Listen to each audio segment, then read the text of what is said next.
인생을 살아가는 데 있어서 정말 중요한 것은 관계라고 지난주에 말씀을 드렸죠. 성공적인 인생, 행복한 인생을 사는 사람들의 한결같은 특징이 뭐냐 그러면 관계를 중요하게 생각하고 관계를 맺는 데 성공했다라고 하는 것입니다. 그러므로 우리가 전문적인 지식을 갖는 것도 중요하고 그리고 실력을 키우는 것도 중요하지만 그것보다 더 중요한 것은 우리가 이 땅을 살아가면서 사람들과 더불어 좋은 관계를 맺고 살아가는 것입니다. 그런데 눈에 보이는 사람들과의 관계도 중요하지만 하나님의 사람인 저와 여러분에게 있어서는 눈에 보이지 않는 영이신 하나님과의 관계가 더 중요합니다.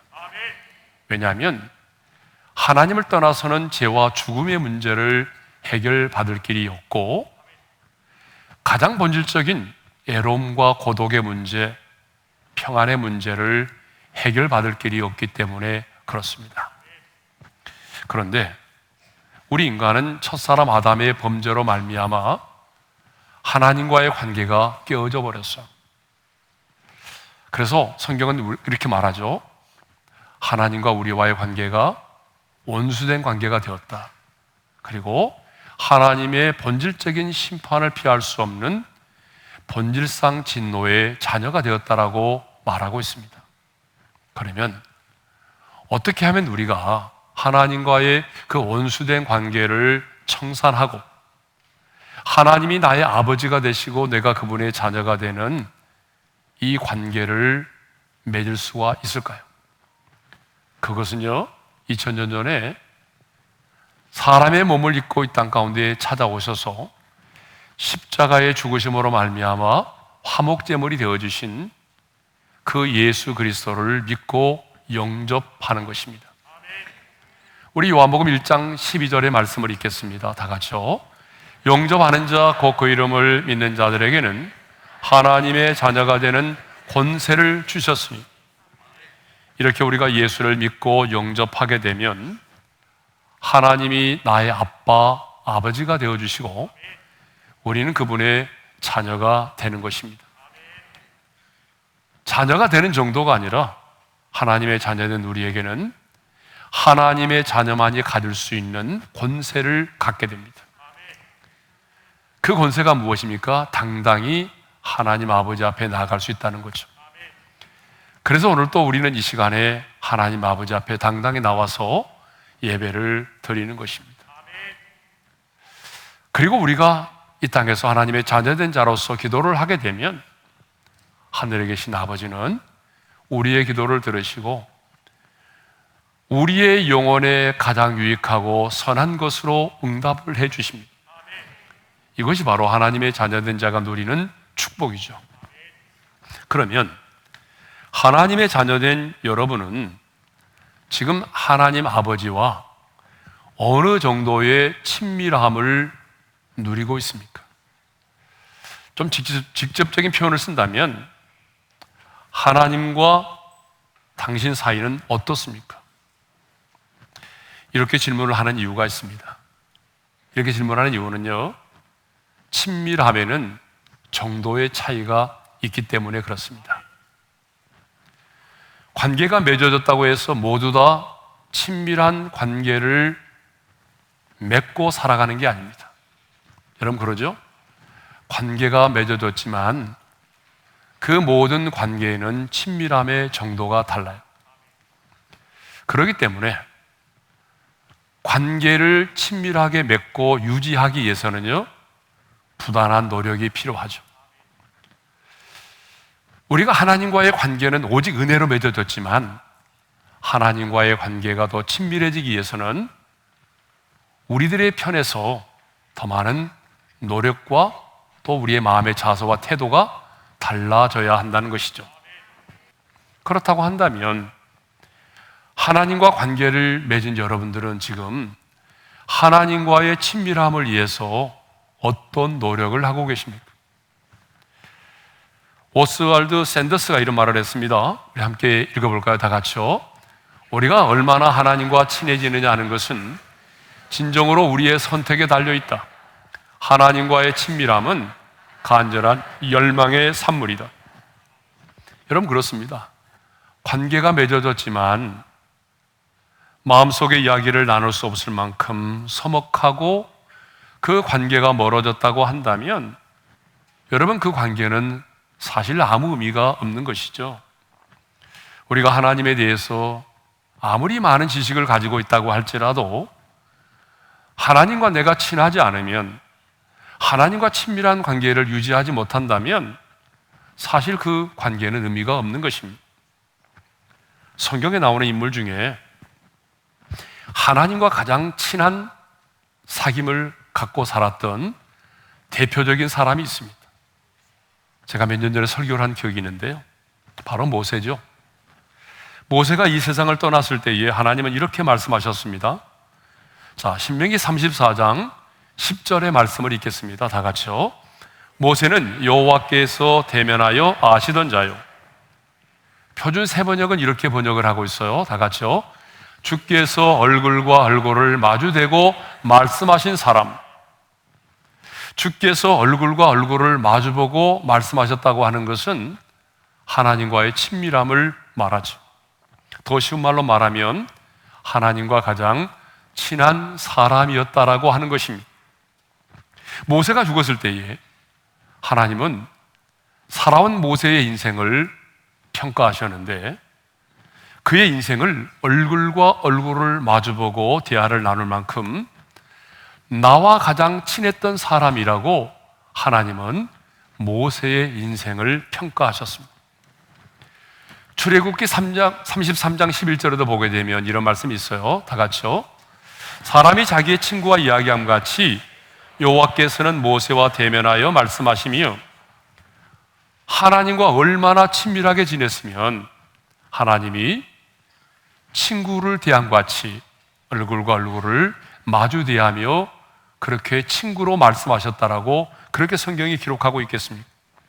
모세는 이렇게 이 땅에 살았던 수많은 사람들 중에 하나님과 아주 친밀한 관계를 유지하며 살았던 그런 하나님의 사람이었습니다. 오늘 본문 14절을 보게 되면 다윗은 여호와의 친밀하심이 그를 경외하는 자에게 있음이여라고 말하고 있어요. 자, 우리 14절 상반절의 말씀을 함께 읽어볼까요? 여호와의 친밀하심이 그를 경외하는 자들에게 있음이. 자, 여기서 말씀하고 있는 그 친밀하심이라고 하는 말은요, 히브리어로 소드라는 말인데 이 말은요 원래 뜻이 비밀이라는 뜻을 가지고 있습니다. 그러니까 여호와의 친밀하심이 그를 경외하는 자들에게 있다라고 하는 이 말은요, 하나님께서 당신을 경외하는 자들에게 비밀스러운 생각과 계획까지도 다 털어놓으신다는 것입니다. 그렇습니다. 우리 하나님은요, 당신을 경외하는 자들에게 자기의 비밀을 말씀하실 정도로 친밀하게 대하십니다. 여러분, 모든 사람이 하나님과의 친밀함에 축복을 누리며 사는 건 아니거든요. 관계가 맺어졌다고 할지라도 하나님과 친밀하심의 축복을 누리며 사는 자가 있어요. 자, 누구죠? 첫째로 하나님을 경외하는 자들입니다. 우리 14절 상반절의 말씀을 다시 한번 읽겠습니다. 다 같이요. 여호와의 친밀하심이 그를 경외하는 자들에게 있음이요. 자, 하나님께서 누구와 친밀한 사귐을 나누신다고 말씀하고 있어요. 하나님께서 누구와 당신의 마음속의 비밀을 나누신다라고 말씀하셔요. 바로 하나님 당신을 경외하는 자들입니다. 하나님은요, 당신을 경외하는 자들에게 친구를 대하듯이 마음속의 모든 비밀들을 말씀하십니다. 그러면 하나님을 경외한다라고 하는 구체적인 행위는 뭐죠? 그것이 바로 예배입니다. 하나님을 경외하는 구체적인 행위가 뭐라고요? 바로 예배입니다. 그래서 신약의 대표적인 예배 용어는요, 프로스쿠네오예요. 이 프로라고 하는 말은 무엇을 향하여라는 말이에요. 그 다음에 스쿠네오라는 말은 입맞춤이라는 말이거든요. 그러니까 여러분, 신약 시대에 하나님의 백성들이 하나님께 예배를 드린다는 것은 그 거룩하신 하나님 아버지 앞에 나아가서 하나님에게 하나님의 보좌에 입맞춤을 하는 거예요. 그러니까 이 예배는 우리로 하여금 하나님과 친밀함을 갖게 만들어주는 거예요. 그렇기 때문에 아무리 믿음이 좋은 사람도요, 예배의 자리에서 멀어지면 하나님과의 친밀함이 사라져가는 것입니다. 그러니까 우리가 하나님을 경외하는 마음으로 영과 진리로 하나님을 예배하면 우리는 이 예배하는 시간에 하나님과의 친밀함을 갖게 되는 것이죠. 하나님은 얼굴이 없어요. 영이시지만 우리가 하나님을 찬양할 때 우리는 하나님에게 입맞춤을 하는 거예요. 그러니까 예배하면 예배를 드릴수록, 예배를 드리면 드릴수록 우리는 하나님과 친밀해지는 것입니다. 자, 두 번째로 누가 하나님과의 친밀하심의 축복을 누리죠? 두 번째로는요, 항상 여호와를 바라는 자들입니다. 자, 우리 15절 상반절의 말씀을 함께 읽겠습니다. 다 같이요. 내 눈이 항상 여호와를 바라보면. 이 시를 쓴 다윗은 지금 자신의 눈이 항상 여호와를 바라보고 있다라고 말하죠. 항상 바라보고 있다는 말은 항상 하나님에게 자신의 눈이 고정되어 있다라고 하는 것을 말하죠. 그런데 1절에서도 이렇게 말해요. 다 같이요. 나의 영혼이 주를 우러러 보나이다. 이 우러러 보나이다라고 하는 말이 미완료형이거든요. 그러니까 한두 번 정도가 아니라 끊임없이 계속해서 하나님을 우러러 보고 있다라고 말하고 있습니다. 그러면 내 눈이 항상 여호와를 바라본다? 그리고 우러러 본다? 여러분, 이것은 뭘 의미할까요? 그냥 뻔히 쳐다보는 거예요? 아니죠. 항상 내 눈이 하나님을 바라본다, 내 영혼이 주를 우러러 본다는 말은요, 주를 의지하는 것을 말합니다. 그러면 주를 의지하는 구체적인 행위가 뭘까요? 그것은 바로 기도입니다. 자, 여호와를 경외하는 구체적인 행위가 예배라고 그랬잖아요. 여호와를 의지하는 구체적인 행위는 뭐예요? 그게 바로 기도입니다. 그러므로 하나님과의 친밀함은요, 기도 없이는 불가능합니다. 여러분, 기도하지 않는 자가 하나님과 친밀한 관계를 맺고 사는 사람 본 적이 있습니까? 없습니다. 그러면 하나님과의 친밀함을 위한 기도는 어떤 기도일까요? 하나님과의 친밀함을 위한 기도는요, 첫째로 어떤 기도냐면 있는 모습 그대로 기도하는 거예요. 두 번째로는요, 어떤 기도를 해야 되냐 그러면 하나님에 대한 사랑을 고백하는 기도를 해야 됩니다. 친밀함은요, 관계에서 이루어지는 거잖아요. 하나님과 나와의 관계는 인격적인 관계거든요. 그러므로 우리는 늘 주님을 향해서 사랑의 고백을 할 수 있어야 돼요. 주님 사랑합니다. 저도 어젯밤에 기도하면서 이 고백을 참 많이 했는데요, 뭔가를 요구하는 기도보다는 주님 사랑합니다. 이전보다도 주님을 사랑하고 싶습니다. 다시 오실 우리 주님을 사모합니다. 내 안에 계신 성령님 환영합니다. 여러분, 이러한 사랑을 고백할 때에 주님은 그 사랑의 고백을 들으시고 주님과 나와의 관계 속에서 더 사랑의 고백을 통해서 사랑이 깊어지고 신뢰가 쌓이고 더 깊은 마음의 비밀을 나눌 수 있는 친밀한 관계가 형성이 되는 것입니다. 그러니까 여러분, 하나님 앞에서 사랑의 고백을 많이 할 수 있기를 바라요. 그러면 하나님과 나와의 관계가 굉장히 가까워지고 친밀해집니다. 그러면 다윗은요, 언제 어떤 상황에서 이렇게 여호와를 항상 바라보았을까요? 언제 어떤 상황 속에서 하나님과의 친밀함을 유지했을까요? 이게 굉장히 중요해요. 자, 16절에 보니까 이런 말씀이 있어요. 주여, 나는 외롭고 괴로우니라고 말하죠. 그러니까 굉장히 외롭고 괴로운 상황 속에서 항상 하나님의 얼굴을 구했대요. 17절에 보게 되면요, 뭐라고 돼 있어요? 내 마음의 근심이 만사원이 그랬어요. 내 마음에 근심이 많다라고 말할 만큼 굉장히 근심이 많은 상황 가운데 있었다는 거죠. 18절에 보게 되면 나의 곤고와 환난을 보시고라고 말하죠. 곤고와 환난 가운데 있었다는 거예요. 2절에 보게 되면 나의 원수들이 이겨 개가를 부르지 못하게 하소서. 지금 원수들과 영적인 치열한 전쟁 가운데 있음을 말하고 있어요.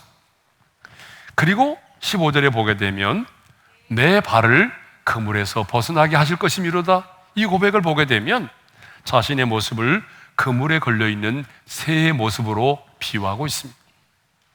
그런데 다윗은요, 이런 상황 속에서도 오직 내 눈이 항상 여호와를 바라보았다라고 말하고 있어요. 주님을 우러러 보았다는 거죠. 여러분, 왜 그럴까요? 그것은 하나님만이 지금의 이 상황 속에서 나를 구원해 주실 수 있는 분이시기 때문입니다. 하나님만이 지금 이 상황 속에서 나를 이기게 해주시고, 하나님만이 지금의 이 상황 속에서 이 영적인 전쟁에서 승리케 해주실 것이라고 하는 확신이 있었기 때문입니다. 그래서 다윗은요, 이런 근심과 환난과 곤고 속에서도, 이런 환난 중에도 흔들리지 않고 자신의 영혼이 하나님만을 주목하며 기도했던 것입니다. 자, 그럼 이제 마지막으로 하나님 여호와의 친밀하심 있는 자가 누리는 복에 대해서 나누도록 하겠습니다. 자, 하나님과 친밀함을 누리고 살아가는 자가 누리는 첫 번째 복은요, 언약을 하나님이 그들에게 보이신다는 거예요. 14절 하반절의 말씀을 읽겠습니다. 다 같이요. 그의 언약을 그들에게 보이시리로다. 사람도 자신이 가진 비밀을 가장 친하고 믿을 만한 사람들에게 털어놓습니다. 우리 하나님 역시 하나님 자신과 친밀한 사귐이 있는 자에게 자신의 마음속의 비밀을 털어놓으십니다. 하나님께서는 방금 우리가 묵상했던 것처럼 아브라함을 친구처럼 대하셔서 심판에 대한 이야기를 다 털어놓으셨습니다. 아브라함도 하나님과 너무 친했기 때문에 자신을 친구처럼 대하시는 하나님께 소돔성을 멸하지 않았으면 좋겠다라고 계속해서 반복적으로 요구를 합니다. 하나님은 당신을 경외하는 자들에게 그의 언약을 보여주신다고 했습니다. 그렇다면 하나님께서 당신을 경외하는 자들에게 보여주신 최고의 언약이 뭘까요? 하나님께서 언약의 백성들에게 보여주시는 최고의 비밀은 뭘까요? 그것은 바로 예수 그리스도이십니다. 내가 내 사랑하는 독생자 예수 그리스도를 이 땅 가운데 보내줄 것이고, 그 하나님의 아들 예수 그리스도가 십자가에 달려 죽으심으로 화목제물이 되심으로 우리를 구원하여 내실 것이다라고 하는, 이것이 바로 하나님께서 언약의 백성들에게 주시는 최고의 언약이요 최고의 비밀인 것입니다. 그래서 사도 바울은 골로새서 1장 27절에서 이렇게 말하고 있습니다. 다 같이요. 이 비밀은 너희 안에 계신 그리스도시니. 그러니까 예수 그리스도가 하나님께서 우리에게 보여주신 최고의 비밀이고 언약인 것입니다. 그러므로 하나님은 당신과 친밀한 가운데 있는 우리에게 당신의 사랑스러운 비밀의 이야기를, 우리 가운데 비밀스러운 사랑의 이야기를 우리 가운데 들려주십니다. 여러분, 그게 뭘까요? 사랑하는 사람, 친밀한 사람에게는 친밀한 사람, 사랑하는 사람에게만 들려주고 싶은 사랑의 이야기가 있는 거죠. 여러분, 그 사랑의 이야기가 뭘까요? 바로 그리스도 예수 안에 있는 하나님의 사랑입니다. 그래서 하나님은 오늘 또 저와 여러분에게 다가오셔서 이렇게 말씀하십니다. 사랑하는 딸아, 사랑하는 아들아, 나는 너를 사랑해. 언제나 변함없이 나는 너를 사랑해. 그리스도 예수 안에 있는 나의 이 사랑에서 끊어놓을 수 있는 것은 아무것도 없어 라고 말씀하십니다. 우리가 이 하나님의 음성을 듣지 못하고 때로는 세상 가운데서 방황하고 있을지라도 주님은 안타까운 마음으로 우리에게 다가오사 변함없이 계속적으로 나는 너를 사랑해라고 말씀하십니다. 이것이 바로 하나님과 친밀한 가운데 우리에게 들려주시는 비밀스러운 하나님의 사랑의 이야기입니다. 자, 두 번째로 하나님과 친밀하심의 축복을 누리는 자가 누리는 축복이 있는데, 두 번째로 내 발을 그물에서 벗어나게 하신다라고 하는 거예요. 15절 하반절이죠. 읽겠습니다. 내 발을 그물에서 벗어나게 하실 것이미로다. 자, 여러분, 우리는 가끔 TV를 통해서요, 그 사냥꾼이 쳐놓은 올무에 걸려서 몸부림치는 동물들을 볼 때가 있습니다. 그런데 그물에 걸려있는 동물은요, 어떻든가요? 올무에 걸려있는 동물들은 움직이면 움직일수록 더 조여들게 돼 있어요. 그래서 더 빠져나오지 못하고 나중에는 죽게 되는 거죠. 그러므로 내 발이 그물에 걸려있다라고 하는 것은 무엇을 상징하는가 하면 우리 자신의 인생 가운데 최악의 절망스러운 상황을 이렇게 표현하는 거예요. 그런데 다윗은요, 이런 최악의 절망적인 상황 속에서도 하나님과 친밀함을 누리고 있었기 때문에 이렇게 노래합니다. 내 발을 그물에서 벗어나게 하실 것입니다. 절망의 자리에서도 하나님을 경외하고 기도의 줄을 놓지 않았던 다윗은 하나님께서 자신을 구원하여 주실 것을 확신하였습니다. 그런데 다윗은요, 이 놀라운 구원을 3절에서는 이렇게 표현을 하고 있어요. 우리 3절의 말씀을 읽겠습니다. 다 같이요. 주를 바라는 자들은 수치를 당하지 아니하려니와. 하나님의 구원을 수치를 당하지 않는 것으로 표현하고 있어요. 여러분, 수치라고 하는 게 뭐예요? 원수에게 패배하는 거예요. 그런데 여호와를 경외함으로 하나님과 친밀함을 누리는 사람은 수치를 당하지 않는다는 것입니다. 인생이 끝난 것처럼 보여도 하나님과 친밀한 관계에 있는 사람은 반드시 마지막에는 승리한다는 거예요. 실패를 하는 것처럼 보이지만 다른 사람의 눈에는 인생이 실패한 것처럼 보일지 몰라도 하나님과의 친밀한 가운데 있는 사람은 수치를 당하지 않는다는 것입니다.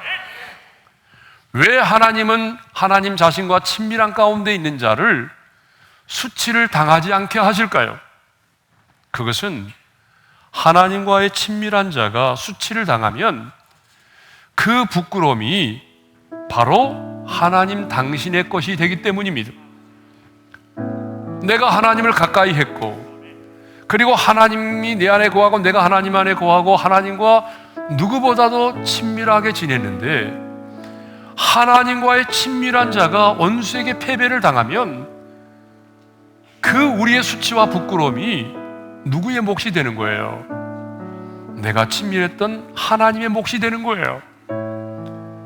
하나님은요, 굉장히 자존심이 강하신 분이에요. 자신의 명예가 더럽혀지는 걸 원치 않는 분이시거든요. 그래서 하나님은 당신과 친밀한 관계에 있는 자로 하여금 어떤 상황 속에서도 수치를 당하지 않게 하시는 것입니다.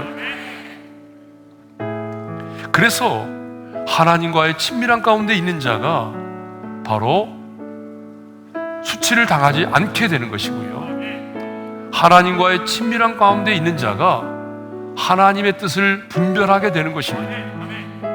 그러므로 하나님과의 친밀함이 우리 인생의 진정한 성공이 되는 것입니다. 하나님의 사람에게 진정한 성공이 뭡니까? 그것은 하나님과의 친밀함입니다.